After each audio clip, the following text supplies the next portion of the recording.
sevda neymiş? Bilirəm mən səni get, hər sözün əfsanəymiş. Məni anlatma ki eşq aləmi sevda neymiş? Bilirəm mən səni get, hər sözün əfsanəymiş. Get gülüm get gözəlim, başqa bir aşiq ara bulduydum. Artıq sənin eşqindəki mənə neymiş? Bir vəfasan mələk olsam belə uymam. Daha get kim ki uymuş sənə könlüm kimi divanəymiş. Yetişir get məni qəhr eyləmə, tərsa qızı get. Anladıq şəfqəti ayini məssihanəymiş. Səni bir sadə dil azadə mələk sanmış idim, neyləyim? Ah könül ruhuna biganəymiş. Səni təqdis edərək bir daha sevməm əsla. Neymiş sanki bu eşq aşıqı şeydanəymiş.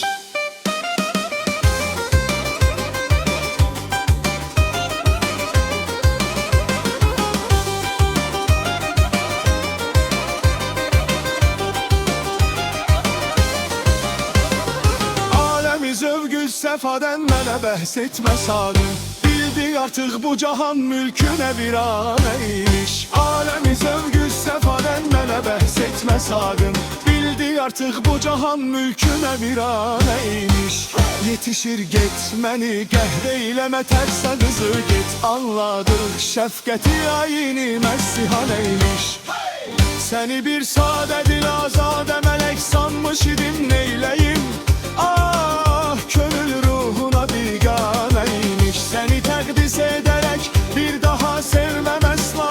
Neymiş sanki bu eşq aşıqı şeydanəymiş.